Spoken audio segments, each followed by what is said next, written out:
এখন আমরা এসেছি ভিন্ডি লাগাতে। এটা হচ্ছে আমাদের ভিন্ডি জমি। তার আগে বলো তোমরা সবাই কেমন আছো? আশা করি সবাই খুব ভালো আছো, ভালো থাকো। তো এটা হচ্ছে আমাদের ভিন্ডি জমি। আমি আমার বোন চলে এসেছি ভিন্ডি লাগাতে। এটা হচ্ছে ভিন্ডির বীজ।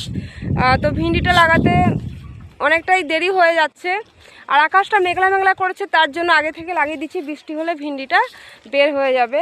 আর ভিন্ডিটা এখন ভিলি করছি না, যেহেতু দড়ি ধরে রূপে দিচ্ছি। তোমাদেরকে দেখাই কিভাবে ভিন্ডিটা লাগাচ্ছি। তো এই হচ্ছে দড়ি, এই দড়ি ধরে রূপে দিচ্ছি। তারপরে যখন গাছটা বের হবে তখন ভিলি করা হবে। এতগুলো লাগানো হয়েছে, আর এই দেখো দড়ি পাল্টানো হচ্ছে, মানে ভিলি পাল্টানো হচ্ছে।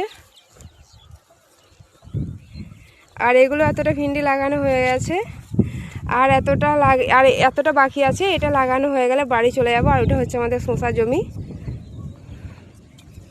আর ভিন্ডি লাগাতে খুব কষ্টও হচ্ছে, কারণ কি না এভাবে বীজটা ধরতে হচ্ছে, ধরে এভাবে মাটিতে রুপতে হচ্ছে। আর এভাবে রূপে রূপে আঙুলগুলো ছাল উঠে যাচ্ছে। তো দেখো ছাল উঠে রক্ত পড়ছে। বোনেরও হয়েছে, ওর অনেক হয়ে গেছে, ওর বেশি উঠেছে। আমার কম উঠেছে কিনা আমি ফেরাই মারি, আমার বোন বেশি কাজ করে। যাই হোক, তো সেলাই কাজ ছিল, সেলাই কাজও হয়ে গেছে। সেলাই কাজ কমপ্লিট করে আবার চলে এসেছি ভিন্ডি জমিতে। তো সবাই মনে করে যে চাষের জীবন খুব ভালো, কিন্তু চাষের জীবনে বেশি কষ্ট।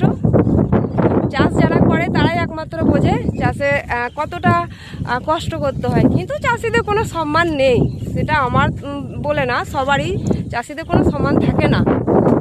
তো চলো, অনেক করা হলো, এবার ভিন্ডিটা লাগিয়ে দিই। আর দেখো হাওয়াটা খুব সুন্দর দিচ্ছে, মানে বোঝাই যাচ্ছে যে হাওয়াটা সনসন করে দিচ্ছে। আর এটা হচ্ছে অজয় নদী।